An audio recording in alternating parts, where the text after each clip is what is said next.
여호와는 나의 목자니 내가 부족함 없으리로다.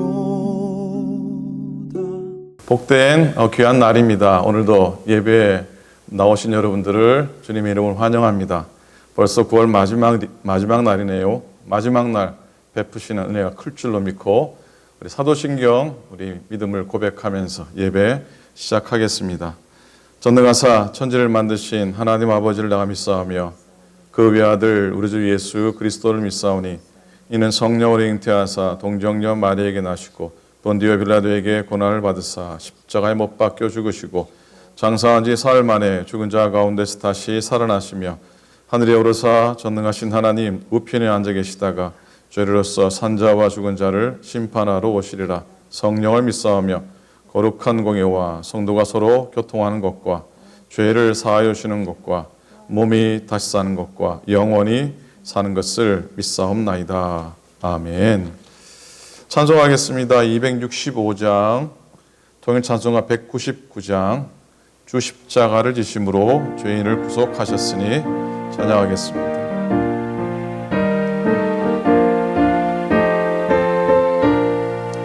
주 십자가를 지심으로 죄인을 구속하셨으니 그 피를 보고 믿는 자는 주님의 진노 면하겠네. 예수 내가 그의 피 유월절 그 양의 피를 볼 때에 내가 널 넘어서 가리라. 흉악한 죄인 괴수라도 예수는 능히 구원하네. 온몸을 피에 담글 때에 주님의 진노 면하겠네. 내가 그 피를 유월절 그 양의 피를 볼 때에 내가 널 넘어서 가리라. 심판할 때에 모든 백성 행한 일대로 보응받네.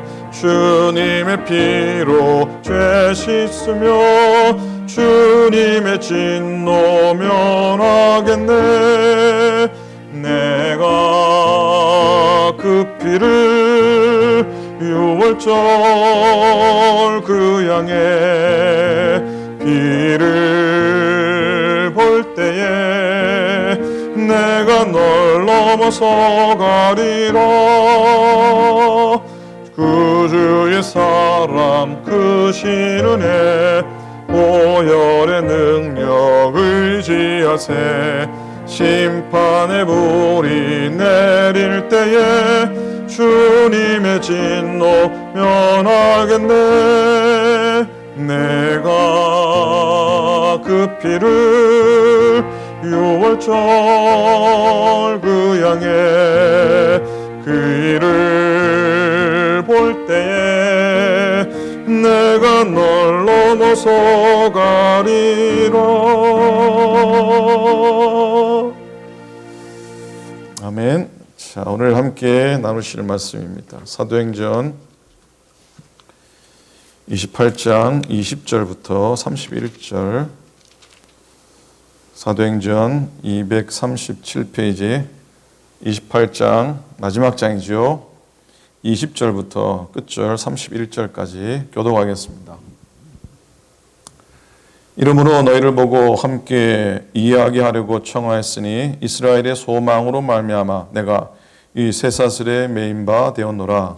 그들이 이르되 우리가 유대에서 내게 대한 편지도 받은 일이 없고 또 형제 중 누가 와서 내게 대하여 좋지 못한 것을 전하든지 이야기한 일도 없느니라. 이에 우리가 너의 사상이 어떠한가 듣고자 하니 이 파에 대하여는 어디서든지 반대를 받는 줄 알기 때문이라 하더라. 그들이 날짜를 정하고 그가 유숙하는 집에 많이 오니 바울이 아침부터 저녁까지 강론하여 하나님의 나라를 증언하고 모세의 율법과 선지자의 말을 가지고 예수에 대하여 권하더라. 그 말을 믿는 사람도 있고 믿지 아니하는 사람도 있어. 서로 맞지 아니하여 흩어질 때에 바울이 한 말로 이르되 성령이 선지자 이사야를 통하여 너희 조상들에게 말씀하신 것이 옳도다. 이르렀을 때 이 백성에게 가서 말하기를 너희가 듣기는 들어도 도무지 깨닫지 못하며 보기는 보아도 도무지 알지 못하는도다. 이 백성들의 마음이 우둔하여져서 그 귀로는 둔하게 듣고 그 눈은 감았으니 이는 눈으로 보고 귀로 듣고 마음으로 깨달아 돌아오면 내가 고쳐줄까 함이라 하였으니 그런즉 하나님의 이 구원이 이방인에게로 보내어진 줄 알라. 그들은 그것을 들으리라 하더라. 바울이 온 이태를 자기 셋집에 머물면서 자기에게 오는 사람을 다 영접하고 함께 읽겠습니다. 하나님의 나라를 전파하며 주 예수 그리스도에 관한 모든 것을 담대하게 거침없이 가르치더라. 아멘. 아멘. 한날 논의 안에 잘 지나셨습니까? 9월 30일 오늘 사도행전 마지막 장 말씀을 묵상하도록 하겠습니다. 오늘 말씀의 제목은 아직도 끝나지 않은 사도행전이라고 하는 제목입니다. 사도행전을 쭉 읽다 보시면 어떤 곳에서 이렇게 인칭이 주어의 인칭이 변하는 것을 발견하게 됩니다. 사도행전에서는 보통 3인칭이죠. 바울이 아니면 뭐 그들이 이렇게 나오는데 갑자기 몇 군데에서 우리라고 하는 1인칭 복수형으로 바뀌는 것을 볼 수가 있습니다. 이게 뭘 말하는 겁니까? 누가가 사도행전의 저자인 누가가 바울의 선교 현장 그 순간에 직접 그 자리에 있었다는 것을 말해주는 거죠. 이런 구절들이 사도행전에는 16장에 좀 나오고요. 20장, 21절에 나오고 특별히 27장과 28장에 집중적으로 나오게 됩니다. 그러니까 누구보다도 누가라고 하는 사람은 누가는 사형 집행을 앞두고 있는 사도 바울의 삶을 끝까지 지켜준 사람입니다. 그 바울이 마지막으로 쓴 서신으로 알려진 디모데 후서 4장 11절에 보면은 다른 제자들은 다 떠나갔지만 끝까지 바울 곁을 지킨 사람이 누가였다라고 고백하는데 디모데후서 4장 10절 보시면요. 데마는 이 세상을 사랑하여 나를 버리고 데살로니가로 갔고 그레스게는 갈라디아로 갔고 디도는 달바디아로 갔고 11절에 보면 누가만 나와 함께 있느니라. 바울은 누가가 가장 힘들 때 가장 어려울 때 곁에 함께 해주었던 따뜻한 사람, 참 좋은 사람이었습니다. 환난과 고난의 골짜기에 또 죽음의 위기마다 고비마다 바울에게서 눈을 떼지 않았던 사람이 있었는데 바로 누가였던 것이죠. 의사로서 존경받는 지위와 넉넉한 생활이 보장되어 있었지만 그러나 그는 외로운 전도자 바울을 돕기 위해서 자기의 삶을 아마 내려놓고 포기를 했던 겁니다. 그리고 27장 어제 말씀 가운데 한 사람 짚고 넘어가고 싶은 사람이 있는데 27장 2절에 등장하는 인물입니다. 누가 말고 또 한 사람의 동행자를 보는데 그의 이름은 아리스타고라고 하는 사람입니다. 죄수의 몸으로 로마 황제 카이저 황제 앞에 복음 전하기 위해서 위험한 백길에 동승한 이 데살로니가 출신 아리스타고, 이 사람이 누구인가? 이 사람은 사도행전 19장에 등장합니다. 에베소에서 바울이 복음을 전할 때 한번 큰 소동이 일어나게 됩니다. 에베소에는요, 아데미 신전이라고 하는 세계 7대 불가사의라고 일컬어지는 큰 신전이 있었기 때문에 그렇게 우상과 관련된 업계에 종사하는 사람들이 동네의 지천이었습니다. 그런데 바울이 에베소를 돌아다니면서 뭐라고 복음을 전합니까? 사람의 손으로 만든 것은 신이 아닙니다. 그렇게 외치고 다니니까 영업방해가 되는 거죠. 예루살렘 사람, 이 에베소 사람들이 들고 일어나서 난리가 나게 됩니다. 어제 여러분께 링크로 드렸던 바울루트 5번째 시간인가요? 보신 분은 아시겠지만 에베소의 큰 원형 경기장에서 그 팀을 안내하는 목사님이 손을 들고 뭐라고 외치시던가요? 사람의 손으로 만든 것은 신이 아니다라고 이렇게 소리치는 장면을 보셨을 겁니다. 저와 여러분 함께 가서 거기 가가지고 이렇게 한번 외쳐야 되는데 개를 드시든지. 자, 그때 기록입니다. 19장 29절에 보면 온 시내가 요란하여 바울과 같이 다니는 마게도냐 사람 가이오와 아리스타고를 붙들어 일제히 연극장으로 달려 들어가는지라. 자, 에베소의 그 난리통의 한복판에 바로 이 아리스타고가 바울과 함께 있었던 겁니다. 그 아리스타고가 27장 2절에 다시 등장하죠. 데살로니가 사람이라고 적혀 있습니다.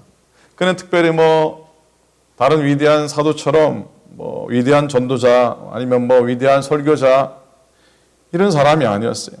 그럼에도 불구하고 바울은 아리스타고를 어떻게 기억하고 있는지 아십니까? 골로새서 4장 10절에 보면은 나와 함께 갇힌 아리스타고라고 적혀 있습니다. 바울이 직접 적고 있습니다. 에베소에서 복음을 전하다가 바울과 함께 감옥에 갇혔던 거죠. 그렇게 그는 위험한 줄 알면서도 늘 함께 바울 곁에 있어줍니다. 정말 좋은 사람입니다. 그리고 한 분 더 생각합니다. 어제 27장 23절, 24절에서 풍파가 치는 뱃속에서 바울이 듣게 되는 음성입니다. 내가 속한 바, 곧 내가 섬기는 하나님의 사자가 어젯밤에 내 곁에 서서 말하되 바울아 두려워하지 말라. 네가 가이사 앞에 서야 하겠고 또 하나님께서 너와 함께 항해하는 자를 다 너에게 주셨다 하였으니 그랬어요. 한 분도 누가 동행하셨습니까? 하나님의 천사가, 주의 천사가 그 거센 풍파 가운데 함께 동행하셨죠. 그리 믿으십니까? 아멘입니까? 그렇게 과연 풍랑 맞은 배가 하나님이 함께 하셨으니 너끈히 이겨낼 수 있는 것이죠. 오늘 우리가 살아가는 오늘 우리들도 한번 기억하기 원합니다. 좋은 사람들, 세상을 이긴 사람들은 하나님이 동행해 주셨고 또 더불어 함께하는 동력자들이 있었다고 하는 사실이죠. 그러니 우리들도 함께 가고 서로 격려하면서 함께 믿음의 여정들을 걸어가야 할 줄로 믿습니다. 오늘 28장에 들어가면서요. 첫 구절에 보면은 이 하나님께서 바울 일행들을 풍랑 가운데서 건져주시는 그런 장면이 나오는데 1장 1절에 28장 1절에 우리가 구조된 후에라고 이렇게 적혀 있습니다. 우리가 구조된 후에, 그러니까 우리가 구원받은 후라고 하는 의미죠. 바울의 승리고 궁극적인 하나님의 승리를 선포하고 있습니다. 바울의 일행이 탔던 배는 비록 풍랑으로 파손되었지만 멜리데라고 하는 섬에 당도하게 되죠. 생명을 다 구합니다. 그 섬에서 추위를 지내게 되죠. 때마침 그 섬에 알렉산드리아라는 배가 있어서 그 배편으로 로마로 떠날 수가 있었는데 이 멜리데에서 있었던 한 사건, 어떤 일이 일어납니까? 바울이 독사에 물리는 사고가 일어나게 됩니다. 그리고 그 장면을 기록하고 있는데 4절이죠. 원주민들이 이 짐승이 그의 손에 매달려 있음을 보고 서로 말하되 진실로 이 사람은 살인한 자로다. 바다에서 구조를 받았으나 공의가 그를 살지 못하게 함이로다 하더니 5절 바울이 그 짐승을 불에 떨어뜨림에 조금도 상함이 없더라. 조금도 상함이 없더라 그랬어요. 이 장면을 떠올리면은 마가복음 마지막 장의 한 부분이 생각이 납니다. 마지막 장 16절 17절 보면요. 믿는 자에게는 이런 표적이 따르리니 곧 그들이 내 이름으로 귀신을 쫓아내며 새 방언을 말하며 뱀을 집어올리며 무슨 독을 마실지라도 해를 받지 아니하며 병든 사람에게 손을 얹은 즉 나으리라 하시더라 그랬어요. 믿는 자에게 나타나고는 5가지 표적을 말하고 있습니다. 여러분, 이 표적의 진정한 의미가 뭐라고 생각하십니까? 표적이라고 하는 것은 사도들의 메시지가 하나님으로부터 온 것임을 입증하는 초자연적인 사건들입니다. 이 표적들은 개인의 능력이나 개인적인 어떤 실력을 드러내는 게 아니죠. 초대교회가 선포한 말씀의 확실함을 보장해주고 있는 겁니다. 바울 역시 마찬가지예요. 그의 사명을 완성하는 데 있어서, 그의 사명을 완수하는 데 있어서 예수님의 이름으로 기적을 행할 능력을 받은 것이에요. 에베소에서의 바울의 기적이 생각나십니까? 19장 12절 보면은 심지어 사람들이 바울의 몸에서 손수건이나 앞치마를 가져다가 병든 사람에게 얹으면 그 병이 떠나고 악기도 나가더라. 정말로 희한한 일이 에베소에서 일어났던 겁니다. 그 일을 보고 에베소 무당들이 그 흉내를 내지 않습니까? 예수의 이름으로 주문처럼 외우기도 했는데요. 이 기적의 결국을 보여주는 말씀이 그 다음에 20절에 나오는데, 이와 같이 주의 말씀이 힘이 있어 흥왕하여 세력을 얻으니라 그랬어요. 자, 오늘 본문도 마찬가지입니다. 바울이 독사에 물렸을 때 이 토인들은 저 사람이 살인을 했구나, 아니면은 그래서 결국은 공의가 살지 못하게 하는구나 비방을 했는데, 얼마 안 가서 그 비방은 사라지고 바울더러 신이라 이렇게 말하기도 하지 않습니까? 근데요, 결국은 이 일 때문에 전도의 문이 열린 거예요. 이 일 때문에 멜리데 섬에 전도의 문이 열리게 된 겁니다. 그 섬에서 가장 신분이 높은 도블리우라고 하는 사람의 부친의 아버지의 질병을 기도와 안수로 고쳐주게 되죠. 그 사건으로 두말할 필요 없이 그 집안은, 그 지역에 가장 높은 사람이 예수 믿었으니 그 섬 전체는 예수 믿게 된 거 아닙니까? 추장이 믿으면 다 사람이 믿는 거잖아요. 그렇죠? 10절에 보니 후한 예로 우리를 대접하고 떠날 때 우리가 쓸 것을 배에 실었다라고 했어요. 다시 말씀드리지만 바울은 자기의 능력이나 실력을 드러내기 위함이 아니죠. 이 모든 기적들은 하나님께서 허락하신 그의 사명을 완성하는 데 있어서 필요한 능력이고 필요한 기적인 것이에요. 자, 이제 로마에 바울이 드디어 당도합니다. 멜리데 섬에서 로마에 당도하는 과정들이요, 성경에 보면은 참 복잡합니다. 멜리데 섬에서 석 달을 보낸 바울이 알렉산드리아 배 디도스 구로호를 타고 출발합니다. 수라구사의 3일을 정박하다가 레기온에서 하루를 기다려 남풍을 타고 그 다음날 보디올에 도착을 하게 됩니다. 자, 그렇게 도착한 곳에서 한 성도의 집에 7일간을 지냅니다. 이제 드디어 육로로 로마를 향하게 됩니다. 바울은 비록 가이사 앞에 서야 할 죄수의 몸이지만 어쨌든 로마에 도착하게 됩니다. 이 바울의 활동은 바울의 4차 전도 여행으로도 볼 수 있는 그런 여정이죠. 그 여정이 시작이 됩니다. 15절에 보십시오. 그곳 형제들이 우리 소식을 듣고 앞비오 광장과 트레이스 타베르네까지 맞으러 오니 바울이 그들을 보고 하나님께 감사하고 담대한 마음을 얻으니라 그랬습니다. 바울이 로마 땅에 발을 들여놓았을 때 바울에게 위로가 된, 담대함을 얻게 된 아름다운 장면입니다. 로마 교회 형제들이 약 40여 마일 떨어진 곳까지 바울을 맞으러 나오게 됩니다. 환영하게 되죠. 앞비오 광장이라는 곳, 트레이스 타베르네, 예전 성경에는 3관이라고 나옵니다. 이건 세 개의 숙소란 뜻이죠. 트레이스면 3이잖아요. 아마 그 당시 큰 숙소가 호텔이 3개 있는 그런 지명을 말하는 듯합니다. 그렇게 40마일 떨어진 곳에 바울을 맞이하기 위해서 마중 나왔다는 게 얼마나 바울에게는 감동이겠습니까? 얼마나 큰 기쁨이겠습니까? 3차 전도 여행 중에 바울이 고린도 지역에 약 석 달을 거하면서 로마 교회에 편지를 보내죠. 자기는 한 번도 가보지 못한 곳에 편지를 보냅니다. 그게 로마서죠. 그 편지를 적은 후에 약 3년이 지난 후입니다. 이제 바울이 직접 두 발로 비록 사슬에 매인 몸이지만 이 복음의 메인 자로서 로마로 호송되는 과정에 바울 로마 교회 교인들이 이 영접을 나왔으니 얼마나 큰 위로가 됐겠습니까? 데살로니가전서 3장 7절의 바울의 고백입니다. 이러므로 형제들아 우리가 모든 궁핍과 환난 가운데서 너희 믿음으로 말미암아 너에게 위로를 받았노라 그랬어요. 바울도 연약한 육신의 사람이었으니 위로가 필요한 사람이었죠.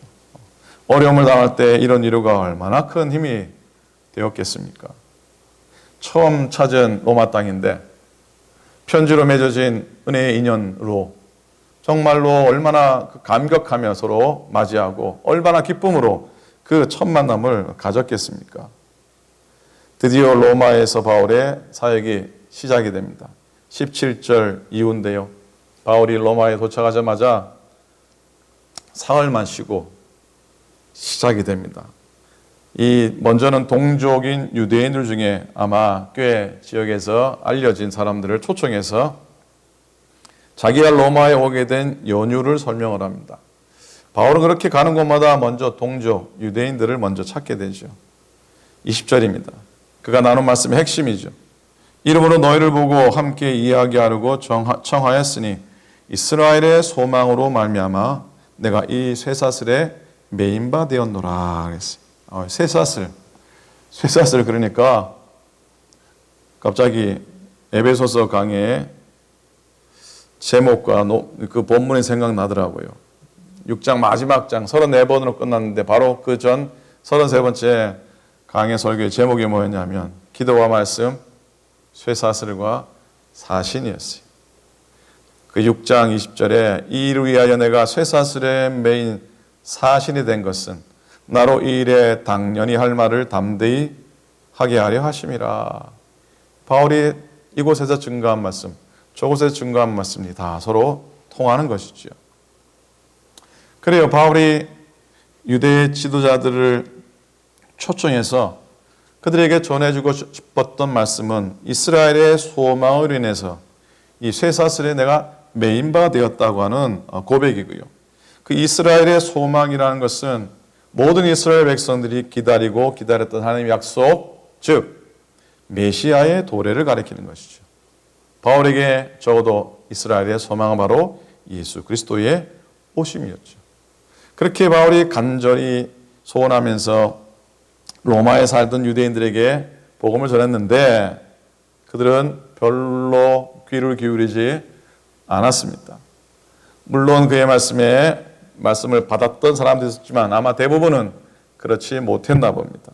바울이 서운한 마음이었는지 이사야의 예언의 말씀을 들어 그들의 불신앙과 그들의 기먹음을 책망을 합니다. 그러면서 다시 한 번 더 바울이 확인한 게 뭡니까? 이방인을 향한 구원의 복음. 다시 한 번 더 확신하게 됩니다. 바울은 사실 끝까지 유대인에 대한 구원 놓지 않았죠. 놓지 않았습니다. 그 길이 막힐 때마다 그럼에도 불구하고 그 길이 막힐 때마다 이방인을 향한 구원의 여정을 복음의 여정을 다시 한 번 더 확인하게 되죠. 오늘도 그런 겁니다. 사도행전의 마지막은 새빵과 같은 감옥에서 2년여 하나님의 나라를 전파하고 예수 그리스도의 복음을 담대히 가르치는 것으로 마무리가 됩니다. 사도행전의 대단원치고는 좀 싱겁습니다. 좀 싱겁죠. 그러나 여러분, 로마가 결국은 복음으로 변화되고 그리고 온 세상이 예수 그리스도께 돌아오는 그 첫걸음이 로마의 작은 감옥에서 시작되었다라고 생각하니까 그 한편 엄청 감동이지 않습니까? 가자마자 사도 바울 초청, 대집회, 사경회, 이런 거 아니잖아요. 그죠?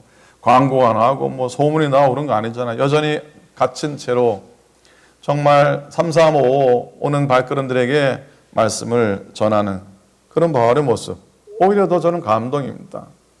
사도 바울은 큰 장소에 의지하지 않고 오직 예수 그리스도를 의지하였던 것입니다.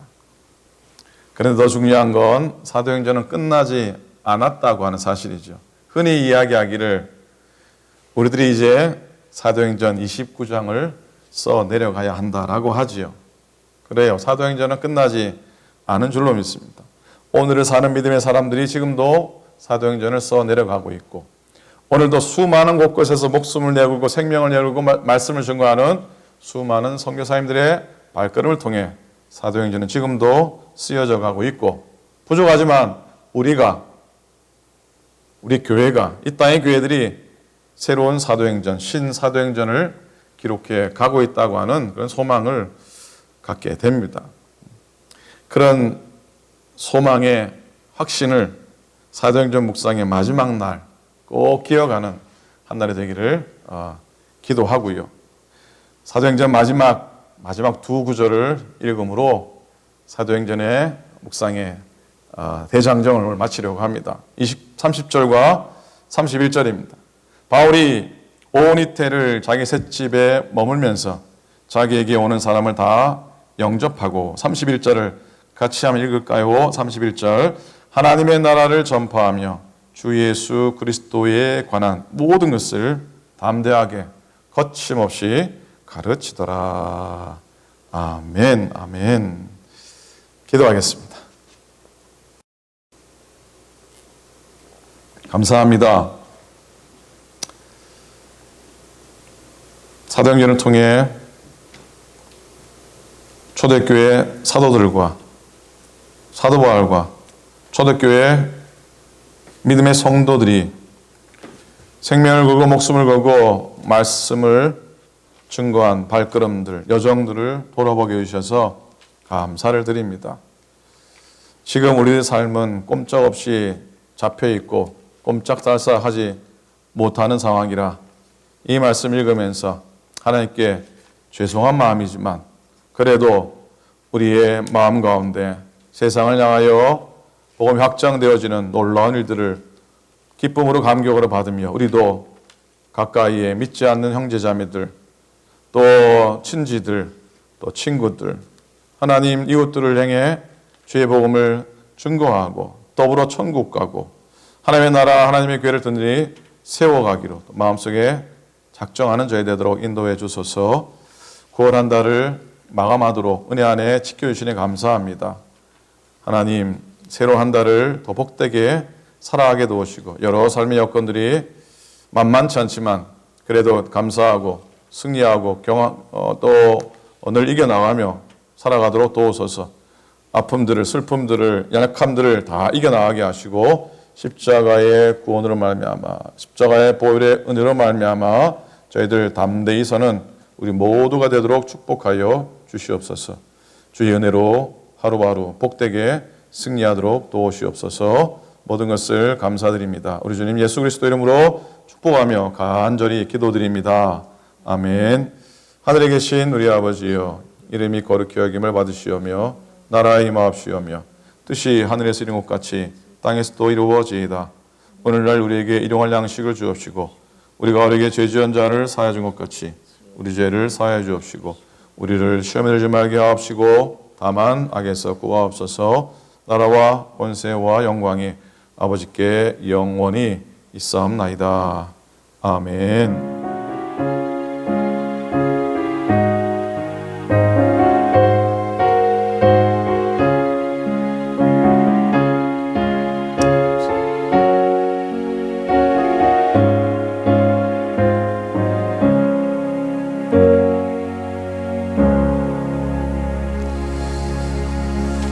아멘. 고맙습니다. 오늘도 주님 주시는 평안함으로 승리하시고요, 건강하시고 감사한 일 날마다 넘쳐나기를 축복합니다. 내일도 예배 가운데 뵙겠습니다. 감사합니다. 여호와는 나의 목자니 내가 부족함 없 없으리로